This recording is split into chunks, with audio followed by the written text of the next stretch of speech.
Salí a la cubierta cuando de repente el jefe científico, el doctor David Nairn, me dice: Hernán, ¿te interesa ir con nosotros? ¿De qué me está hablando? Un submarino, estos que se sumergen a profundidad. La microplaca de Pascua, ese era el objetivo. Tenía capacidad para 5 personas y estaban 4 a bordo. Nos sumergimos a 3.900 metros de profundidad. Cada movimiento, cada cosita que sonaba del casco, que el problema ahí es la implosión, ¿eh?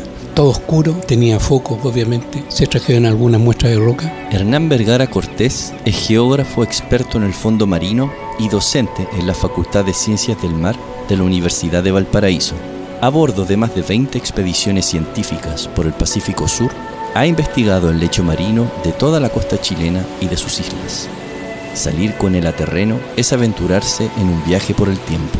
Fuimos directamente a Quiriyuca, hay 2 grandes cuevas y los fósiles estaban en el techo de las cuevas.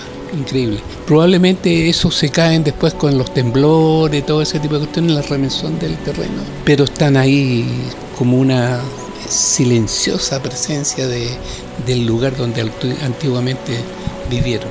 Vergara imparte clases en la emblemática Estación de Biología Marina, una edificación del arquitecto Enrique Gebhardt, que está instalada en un macizo rocoso justo sobre el mar.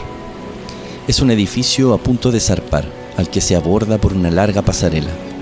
Las paredes de sus pasillos están pintadas por el sol y la sal. Familias de gaviotines anidan en sus ventanas. Botes de pescadores estacionan en su caleta interior. Y el bramido del mar es el sonido constante que abraza cada momento en este lugar. La arena actual, de la duna actual, en tiempos pretéritos, era la arena de playa de la época, cuando el nivel del mar era superior. Al igual que el terreno en el cual nosotros estamos situados ahora, que tiene un basamento rocoso de diferentes tipos de roca, pero roca sólida. La duna también está situada sobre este mismo tipo de material, nada más que desde abajo, el material sólido, por razones tectónicas, está elevándose y consigo se lleva la arena que está sobre ella. Vine a buscarlo porque quiero saber cómo se formaron las dunas y el borde costero de Concón. Apenas llego me pide acompañarlo hacia la playa, porque su sala de clases está en terreno. Caminamos bajo los pilares de la Estación de Biología Marina hacia la zona protegida. Luego se detiene frente al promontorio rocoso que caracteriza esta parte de la playa y con voz pagana me pregunta: ¿tú querías saber de qué está hecha esta costa? Aquí están sus 3 principales componentes. El primero apunta hacia un canal de roca negra y uniforme, de origen volcánico, que atraviesa un peñón rubio, y dice: el basalto que caracteriza los fondos marinos. Los basaltos se generan en las dorsales oceánicas, después se enfrían, se petrifican comparado con el granito de una forma mucho más rápida y después se adosa a la placa y la placa, como se mueve en un determinado sentido, finalmente, en el caso nuestro, estos basaltos llegan aquí a la zona de convergencia con el material continental, que es donde está la fosa submarina Chile. Así es reconocida internacionalmente desde el punto de vista científico. Luego acaricia el lomo grueso de una segunda roca, de colores claros, la misma que se abría en algunas partes para dejar asomar los diques negros de basalto. Me hace observar que está compuesta por pequeñas partículas de minerales alineados, siendo el brillante cuarzo el más abundante. De ahí viene el nombre de esta roca metamórfica, conocida como gneiss, por su brillo, que es básicamente granito inflado luego de ser sometido a mucha presión. La masa continental es enorme y la masa continental tiene granito por todos lados.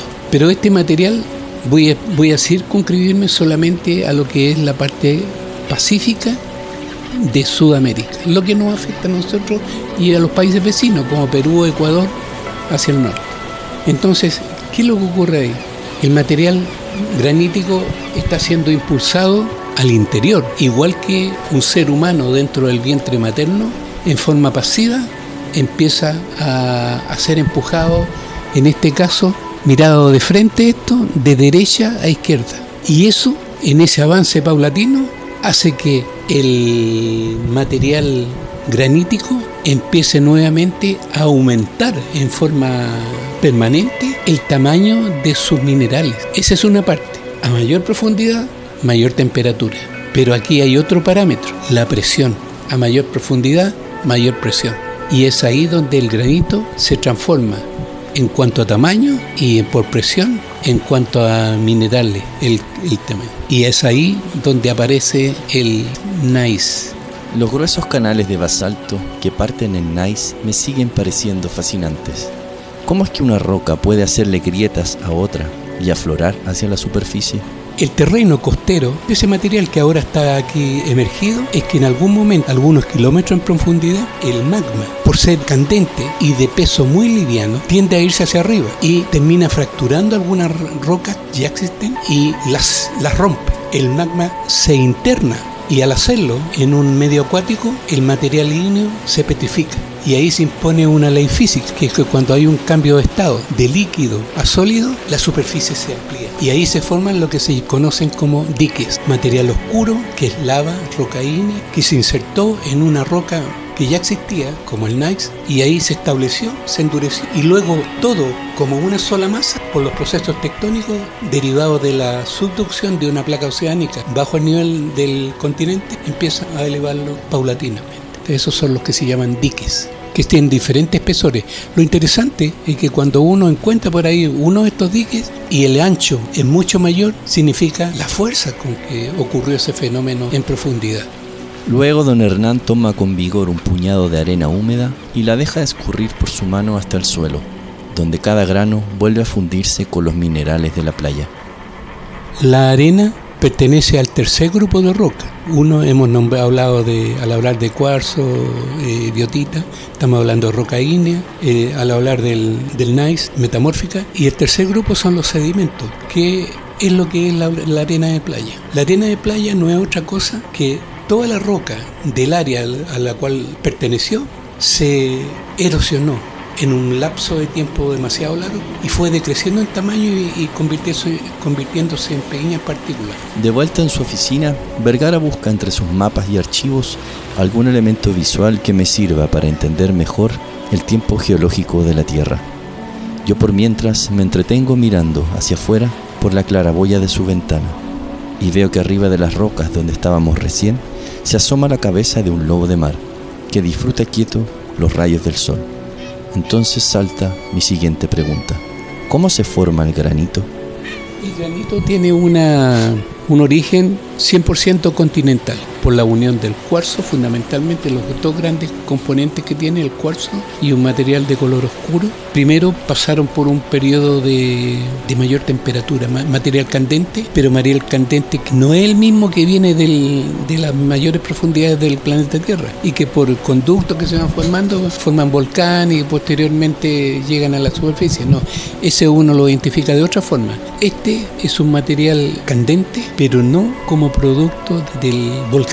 Es un material candente simplemente porque es un material que estaba al interior de la corteza del planeta, pero muy cercano a lo que está por debajo de la corteza continental, que es la corteza oceánica, pero sin interactuar directamente. Le transmite el calor a través de las capas hacia arriba y por lo tanto tiene esa ventaja del granito. Estando en ese ámbito, en la corteza continental, en el límite inferior de la corteza continental, se comenzó después a enfriar en ese ambiente. Dentro de lo que significa en ese ambiente, significa un enfriamiento lento, pausado. ¿Cuál es la característica que adquiere el granito bajo esa condición? Que los minerales que se formaron son minerales que se enfriaron lentamente, por lo tanto tuvieron tiempo de ir ampliando su tamaño, de tal manera que cuando uno observa el granito, por el tamaño que adquieren esos minerales, uno los puede identificar directamente viendo la muestra, sin usar lupa, sin usar nada por el estilo. Lleno de preguntas como estoy, arremeto una vez más con mis dudas y le pregunto por los terremotos. Pues bien, llega un momento en que se van a encontrar los dos elementos. Como característico del continente, el granito. Como característico del océano, el basalto.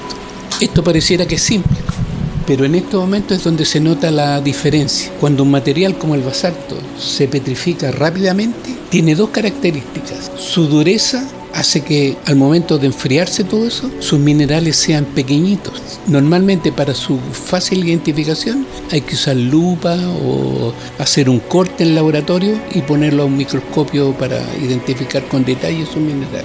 Pero siempre es así, el basalto tiene minerales muy pequeñitos, lo cual le da una mayor densidad, más peso, en otras palabras. Pues bien, llega un momento en que se encuentra con el material granítico, que es representativo de lo que está en el fondo marino en estos momentos, pero como parte de la placa sudamericana. Llega un momento en que ambos materiales, uno de material fino, pero muy pesado, y otro como material continental, con minerales de tamaño que uno los puede identificar a simple vista, se encuentran y chocan. Y ahí empieza a existir una especie que lo podríamos llamar un juego de gallitos, porque están ahí convergiendo, impulsando uno una fuerza en un sentido y el otro en otro sentido. Eso significa generar mayor temperatura por el calor por fricción. ¿Y qué le ocurre? Que llega un momento que pasa lo siguiente. El granito o material continental se empieza a aumentar su temperatura, pero resulta que el tener tamaños de minerales mayores lo hace más resistente. El basalto, que está en el lado opuesto, en el lado marino, es menos resistente.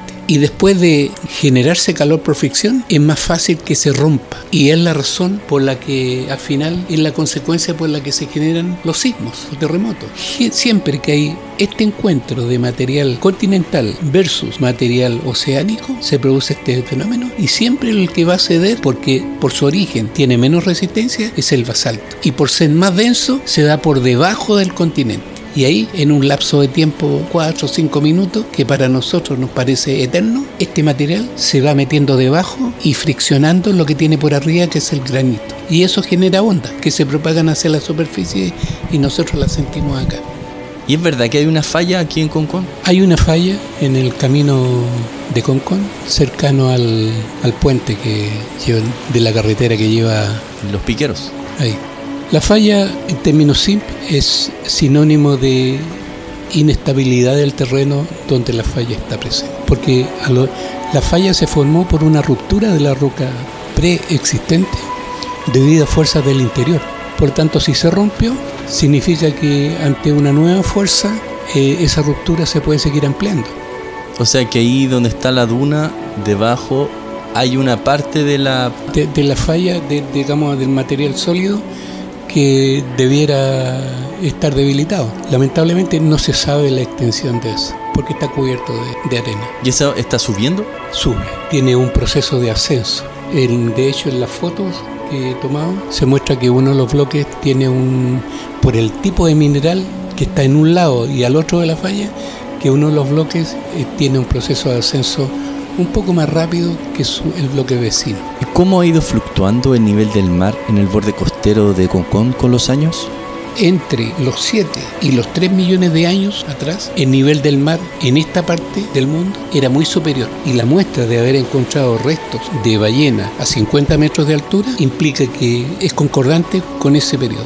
Ahora, el año 1980 y tanto, en un lugar de Reñaca, encontraron algunos restos de ballena también. Restos de ballena que están en la actualidad en el Museo Font. Y eso es lo interesante. Que el nivel del mar hace entre 7 y 3 millones de años, el nivel del mar estuvo mucho más alto que ahora. Todo esto estuvo cubierto. Y aquí en la cercanía de Montemar, esto ayuda a entender el tema de las dunas de Concón. Que la base de esa duna, la base actual de esa duna, era la playa de aquel entonces. Hay varios procesos que están ocurriendo, que ocurrieron simultáneamente. Una, que por millones de años, más antiguo que los 7 que yo acabo de mencionar, el fondo marino está paulatinamente, ha estado sostenidamente elevándose centímetros por año. Por ello que es poco notorio para el ser humano. Pero si uno estudia las rocas, fundamentalmente las rocas de color oscuro, esas rocas de color oscuro son de origen marino. En otras palabras, se originaron por enfriamiento del magma en contacto con el agua de mar, y luego el proceso de subducción de Nazca bajo nuestra placa sudamericana hace que todo esto paulatinamente se ha ido elevando. Entonces, vuelvo al tema de las dunas de Concón. Estas dunas, por este proceso, se fue elevando y llevándose para arriba hasta el día de hoy las dunas que están ahí. Esa es la razón de la importancia que tienen las dunas de Concón, que a diferencia de otras dunas en Chile y en otras partes del mundo, quedaron totalmente desfasadas con el nivel del mar del momento. Por eso, porque el fondo marino, la parte sólida sobre la cual están depositadas las arenas, siguen elevándose paulatinamente.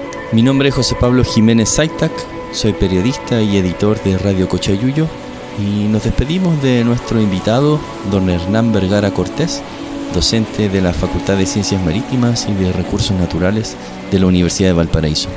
Muchas gracias, don Hernán, por recibirnos. Encantado, me entretengo con esto.